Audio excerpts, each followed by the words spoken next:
Hey, hey, welcome back, guys. All right, so this is going to be a collective message, and we are starting out with all week we'll do some mythology stuff, but we're starting out with the energy of the deer, which is about personal power. And what we see here is the goddess Artemis, who is Artemis Diana, is her other name in the Roman culture, but she's oftentimes depicted as standing near a stag or a deer. The deer antlers are a big part of the imagery associated with her. She's a goddess of the wilderness. She protects the wild creatures.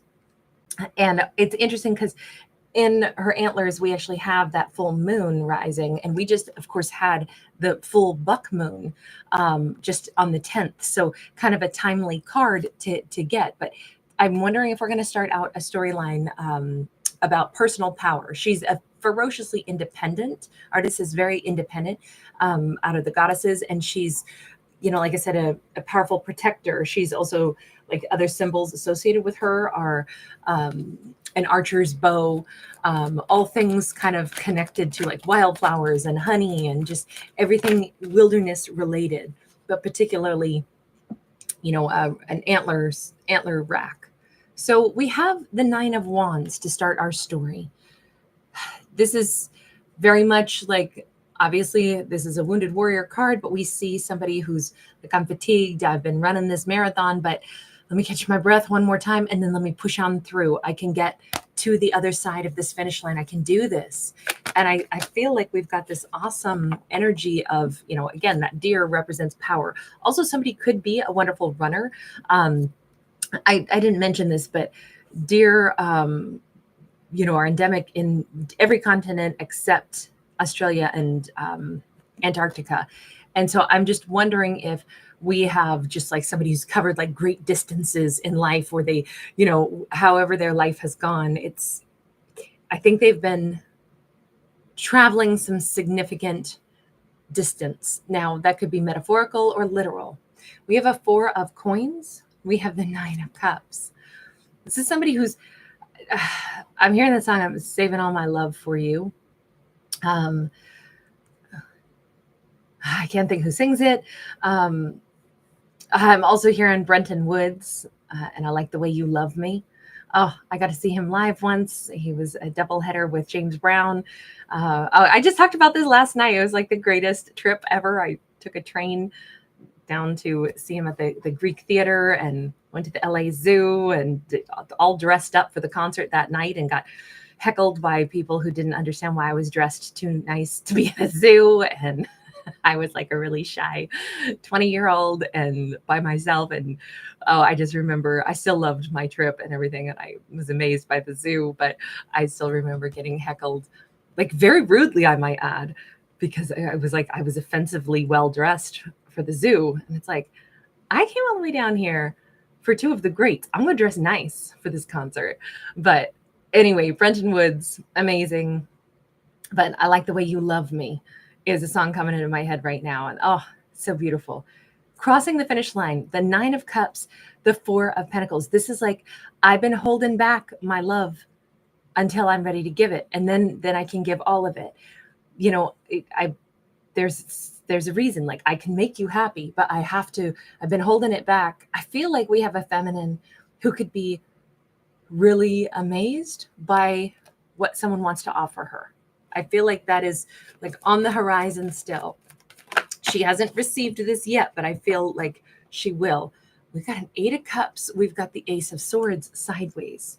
If there were, by the way, she may be a very independent soul. She may have walked away at one point in time because somebody didn't make a move on her, didn't ask her out, didn't get something going with her, but she didn't exactly end things. She just kind of said, I don't know what's going on, so I'm going to go ahead and say if I can't understand it, and if something's not, being reciprocated to me, then I'm just going to leave it where it is. This, how do you force something to happen if it's not happening, and it's, someone else would have to, reciprocate or take action, and they're not. At some point you go, okay, well, I'm going to leave them alone and not, keep trying to get them to interact with me. So I feel like that might be what she did. She just walked away without like slamming a door shut. This also could have been around the full moon. Remember, we start out with personal power, but we do have Artemis Diana. I feel like we may be telling two people's stories at the same time. We may have a divine feminine who, you know, around the full moon in particular said, you know, I don't know if somebody's not that interested in me or they're not giving me any symbols of, that they are, then I'm just going to go ahead and let that be. No, I didn't yell at them. I didn't close the door. I didn't get frustrated. I just kind of went on about my life, which I think is always like the best way. You know, anytime we're like, well, if something's not happening for me, then maybe I just move on. It's not the end of the world. But what's interesting is this is like, oh, there's another song. Wait for me, wait for me. I think it's Kings of Leon. Wait for me, wait for me. I wish I could find the rest of the lyrics, but they won't come to me right now. I definitely think it's Kings of Leon. Okay, so I don't know, maybe look up those lyrics or something with Kings of Leon. We've got the Queen of Wands and the Page of Swords. She definitely has said, I'm just going to go ahead and not let anything lower my opinion of myself. If somebody didn't approach me, that's fine. I have many other things to take care of in my life.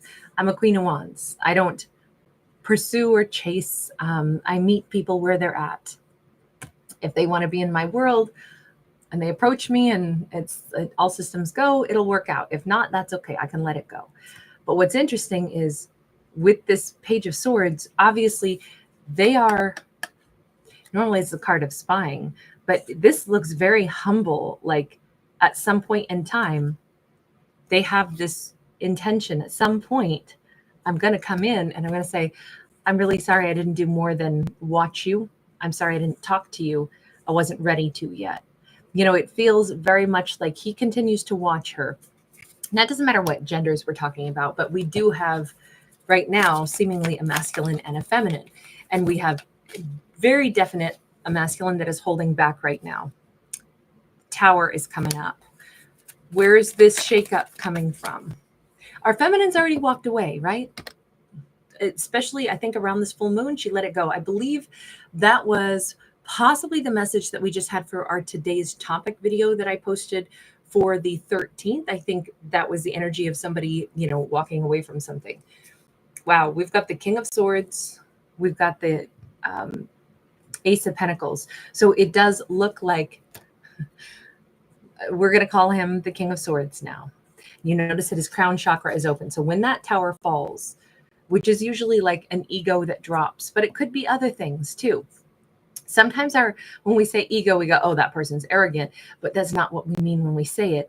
It's more like if they were perpetually feeling like I'm still not ready because everything has to be perfect and I have to hold back until I have every aspect of my life has to be polished and shine like a new penny.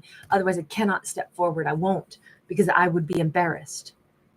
I could see that would be the ego saying, until I'm not going to be embarrassed, I cannot do this. And that's the way I would describe the ego in this particular storyline. But you notice he's getting this kind of crown chakra opening up, this big download, and he's saying, wait a minute, I need to go ahead and take a step forward. This whole thing has been, I am going to step forward. I really am. I got to wrap this one component of my life up. And then when I come forward, I can make you so happy. It'll be like I can offer you your wish come true, but I can't do it yet. And I kind of think maybe he could have, but he was insisting, no, it's not possible. And that could be the ego talking. But the tower is coming. Let me go over here, because we're kind of talking about that crown chakra on that King of Swords card. Let's go to a chakra deck. We got the Devil in the reverse. So yeah, there is something about like overcoming a fear. And this is the house of sensuality and emotions. This is the sacral chakra being depicted there. So strong Capricorn energy also. But the Devil is, you know, fear. It's the stuff that we have to vanquish, you know, the kinds of toxicity and things that ruin our ability to just live our best life when we get, you know, too caught up in worries, fears. Like I said, what if I look foolish? What if I look stupid? I don't think I have enough. I have to be perfect before I can offer anything to anybody. And I think what they're realizing is with that Tower card, I think the King of Swords is recognizing this is foolish. I'm actually scared to approach her. I'm scared that somehow, what if I get rejected? Or I'm scared, maybe they got rejected before by somebody, because we do have this feminine with a, this unpleasant energy standing behind her. Maybe they, what it knows too well what it feels like to be played with and rejected. And they're like, I don't want to be rejected because I'm still not good enough. I have to polish up something somebody else in my past rejected me for, so that I don't come in and get rejected again. But ultimately, what they really need to do is maybe not be so scared about that.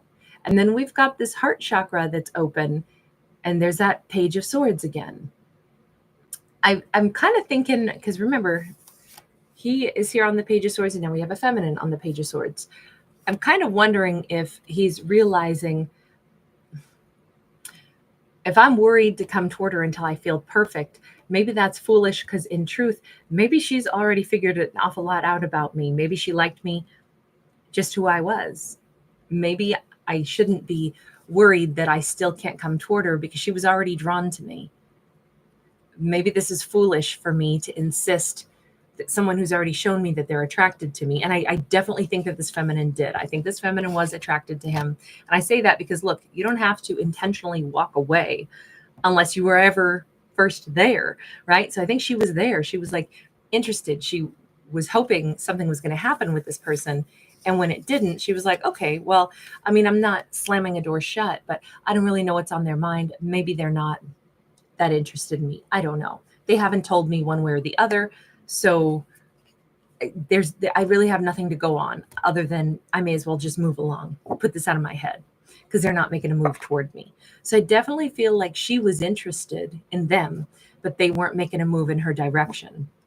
And again, we see why, right? There was that fear, but we do see them getting beyond that, which is fantastic.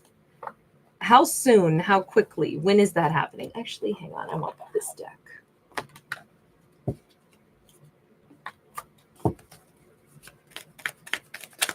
How soon is that happening? We got a 5 of Cups here, which is, I mean, this is running amok. This is having a real dark night of the soul moment. This is hitting the rock bottom moment. This is feeling super bummed out. 9 of Wands. Again, that's that same card that we saw at the very beginning. Finish lines ahead. I'm stressing. I'm wounded warrior. It's like they are, I kind of think that this is going to be a big 180 that a character does. The more they keep insisting, God, I'm never going to feel good enough to do this. Oh my God, this is awful. I'll never feel like I've quite gotten to the point where I'm not freaking out about this. And then I think this is where they go, this is stupid. Why am I freaking out all the time and not letting myself move forward? I do think that they're going to turn this thing around. Yeah, we got the 7 of Wands. We got the 4 of Cups. They keep hanging on to this, and their guides are around them saying, hey, why don't you use both hands to pull yourself up? You'll be just fine. I kind of think they're constantly trying to argue with themselves about, like, well, I really want to do this. I know I'm missing an opportunity, but how come I can't? Well, see, I can't because X, Y, or Z. And it feels like they keep prolonging this worry and this misery and this insisting that somehow they're never quite done. They're never quite good enough. They're never quite perfect enough to make this move. But all these cards talk of struggle and stress and loss and obstacle. And you can only have struggle, stress, and obstacle for so long before you go, oh gosh, this is stupid. I maybe I've blown this way out of proportion. And I feel like maybe that's why we have that that Tower. We got the 8 of Pentacles here, but it is sideways. Like, they're always finding another thing that they have to perfect. There's always something else. They move their own goalpost for why they never reach out. 8 of Swords. And every time they move the goalpost and they say there's other stuff I probably have to perfect, then they get more stuck again. I said, when is this going to finally break? Because the Tower comes in usually for somebody, not because they welcome it in. So I'm thinking that all this tension has gotten worse and worse and worse for them lately. I feel like this character's been very, very uncomfortable, very stressed out. Meanwhile, she's checked out. She's gone. And I think that's amping up their stress. Like the more they're realizing a bunch of time has passed, I haven't reached out to her. she's no longer interacting with me. She's no longer sending me vibes. I can tell she's kind of like disappeared off grid. I don't feel her energy around me anymore. The more I think tension it builds in them, but they're still insisting, but I can't come forward yet. I can't. And yet I'm thinking the universe is going to help out with this. We got the 4 of Swords and the 10 of Pentacles. I don't know if they work themselves up into a frazzle and then get so like, they could have like one really, really stressful day, stressful night. They don't sleep all night. Maybe they drink a little too much. They're having a bad day the next morning. And then it's like, I don't know. It almost feels like somebody who's hit their saturation point where they're like, I'm so freaking miserable. I don't know. I'm probably never going to be able to move toward her. But if they stayed up all night stressing, that can fatigue out. It's almost like when, sorry to say it this way, but like when a toddler gets really upset and they cry and they scream and they make a big fuss and then they just collapse and they go night night and then they wake up and they're sweet little angels. It feels like, stress is like that for adults too, right? Reaches a crescendo. And then we can be like, this is just horrible. And I've been up all night and I'm so stressed. And then finally we just collapse and it's like, I just got to go to bed. But then we wake up and things feel so much different, so much better. Our capacity to deal with things has, gotten broader. We're more comfortable with it now. Wow, I didn't know I could sleep on it and actually wake up and feel better. It's interesting that the Tower feels in this storyline like it's just going to be the collapse of the stress that they have amped themselves up into of, I can't. I feel the time slipping away. I feel like I should move toward her, but I can't. And they've argued it 10,000 ways in their head. They've argued it with squirrels in the trees. They've argued it. I can't move toward her. I'm not good enough yet. And that fatigues them out. They finally, I think, sleep, literally sleep. And that's where I think they get up the next day, or maybe 12 hours later, a good long sleep. And they wake up and they think, this is ridiculous. Why was I insisting that I'm not good enough? Maybe I should take a look at the amount of stuff I've developed in my own life. I love somebody or I care about somebody. Why don't I just approach? Why don't I let them decide? If they like what I've already got to offer and they want to match me, then maybe this is going to be good enough. I don't know why this character, why he got himself, this King of Swords got himself so tangled up in the I'm not good enough yet. I'll never be good enough. But he definitely went on a bender like that. But it's great because he wore himself out also. And that's where the collapse came from. He got tired. He took a nap.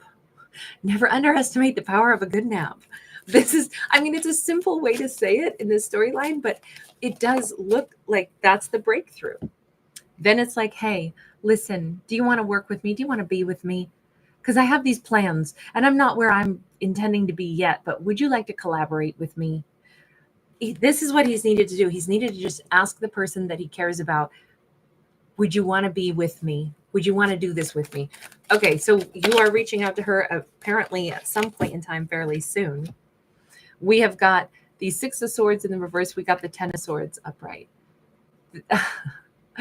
Yeah, but he's still expecting a big fat no, but now he's not afraid of it. So that's actually kind of awesome. He's going to go ahead and open up and ask her point blank, hi, would you want to join me in this thing that this life thing that I'm doing? Would you want to join me on this journey? You know what? I love it because he got to the point where the stress of this, isn't in the way anymore. All right, I'm going to leave this here. Thank you for being here. Thanks for giving it a thumbs up.